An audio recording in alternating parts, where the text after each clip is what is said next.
शोभना ने अपने जीवन में बड़े दुख उठाए। भरी जवानी में पति की मौत के बाद ससुराल वालों ने घर से निकाल दिया। अपने साथ 9 साल की बच्ची चेतना को लेकर वो दर बदर भटकती रही।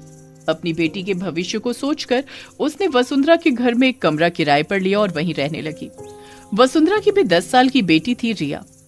क्या माँ, ये गंदे से किराएदार रख लिए, जरा हाल तो देखो इनका। ऐसे मत बोलो रिया, वो गरीब है तभी तो किराए पर रह रहे हैं। अमीर होते तो उनका भी तो हमारी तरह अपना घर होता। तभी शोभना वहां आ गई और वसुंधरा से पूछा, दीदी कोई काम मिलेगा क्या? काम की क्या कमी है, लेकिन ये तो बताओ कि तुम्हें क्या काम आता है। दीदी मैं बहुत अच्छी सिलाई कर लेती हूँ, अगर आपको कपड़े सिलवाने हो तो मुझे बता देना, मैं सिल दूंगी, लेकिन मेरे पास अभी मशीन नहीं है। तुम चिंता मत करो, मेरे पास एक सिलाई मशीन रखी है, तुम उससे काम कर सकती हो। मैं तुम्हें कल कुछ कपड़े सिलने के लिए दे दूंगी। शोभना ने वसुंधरा के कपड़े सिले तो उसे बहुत पसंद आए। वसुंधरा ने आसपास में बताया तो पड़ोसन भी उससे कपड़े सिलवाने लगी। माँ कल 26 जनवरी है, मुझे स्कूल में झंडा बनाकर ले जाना है।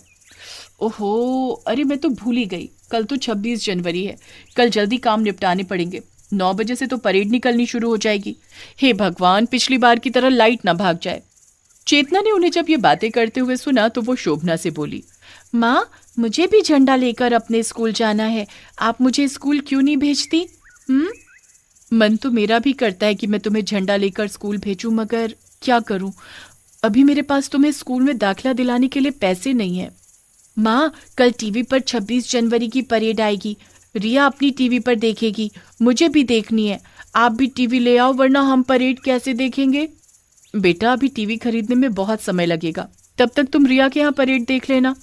ठीक है माँ। अगले दिन जब रिया अपने परिवार के साथ परेड देख रही थी तब चेतना भी वहां जाकर बैठ गई और टीवी देखने लगी। माँ जरा देखो तो इसे, ये हमारा टीवी देख रही है। कोई बात नहीं, इनके पास टीवी नहीं है ना, इसलिए देख रही है। माँ भगाओ इसे यहाँ से, ये हमारा टीवी है। रिया मैं तो दूर बैठकर सिर्फ परेड देख रही थी। जानती भी हो परेड का मतलब, तुम्हें तो 26 जनवरी का मतलब भी नहीं पता होगा।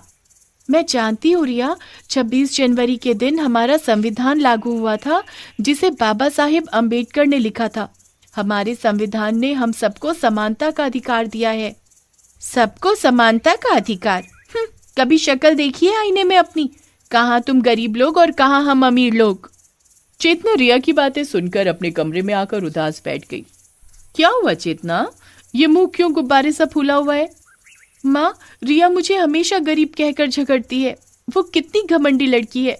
माँ मुझे जल्दी से स्कूल जाना है और बहुत पढ़ लिख कर रिया से भी अमीर बनना है। तुम चिंता मत करो बेटी, बस अगले महीने तक तुम्हारा दाखिला हो जाएगा। शोभना ने अब पड़ोसियों के अलावा बाहर वालों के कपड़े सिलने शुरू कर दिए थे, जिसके लिए वो दिन रात मेहनत करने लगी।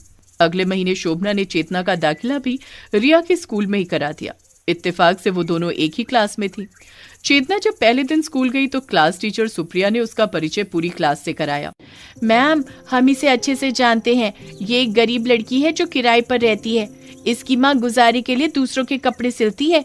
मुझे नहीं लगता कि ये इतने बड़े स्कूल में ज्यादा दिन टिक पाएगी। रिया तुम्हें किसी के बारे में ऐसे नहीं बोलना चाहिए। ये स्कूल है और यहाँ सब पढ़ाई करने आते हैं। वो अमीर है या गरीब इस बात से कोई फर्क नहीं पड़ता, और अगर तुम में से किसी को इसके गरीब होने से दिक्कत है तो क्लास से बाहर चले जाओ। रिया ये सुनकर चुपचाप बैठ गई।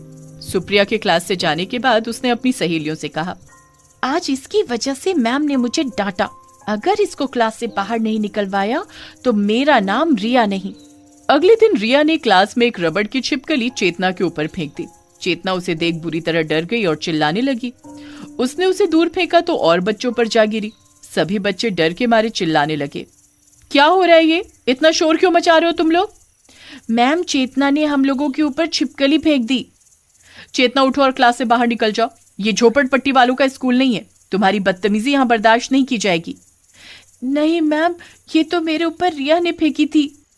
मैं कुछ नहीं जानती, निकलो क्लास से बाहर। इसी तरह 1 साल बीत गया। बच्चों, गणतंत्र दिवस आ रहा है। इस बार हमने भारतीय पोशाक की विशेषता को दिखाते हुए एक प्रतियोगिता रखी है। जो भी बच्चा अपने भारतीय कपड़ों में सबसे अच्छी परफॉर्मेंस देगा उसे इनाम दिया जाएगा, एक ट्रॉफी, एक सर्टिफिकेट और साथ में उस बच्चे की फीस भी माफ कर दी जाएगी। चेतना घर जाकर शोभना से बोली, माँ हमारे पास तो पैसे भी नहीं है, फिर भारतीय पोशाक कहाँ से खरीदेंगे? बेटा, ऐसी प्रतियोगिताओं में भाग मत लिया करो जिसमें खर्चा आए। जानती हो ना मैं किस तरह पढ़ाई और किराए का खर्चा निकालती हूँ। माँ, आप तो कपड़े सिलती हो, मेरे लिए कुछ सिल दो ना।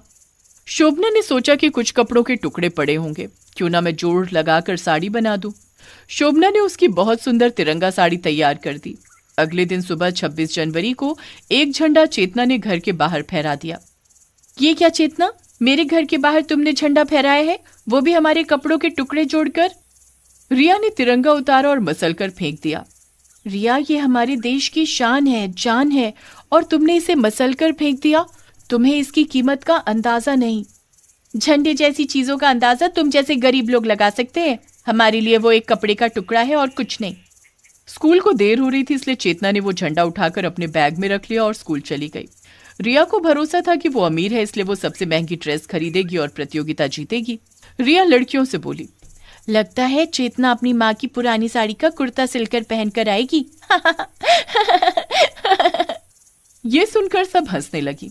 जैसे ही रिया की बारी आई तो टीचर देखकर हैरान हो गए कि वो जीन्स टॉप में थी। हमारी भारतीय पोशाक में ये पहनावा सबसे अच्छा और आरामदायक है। इसे पहनकर महिलाएं बहुत कंफर्टेबल महसूस करती हैं, कोई भी काम कर सकती हैं। जैसे ही रिया ने बैठकर घर के काम करके उसकी विशेषता को दिखाया, उसकी पैंट तुरंत फट गई।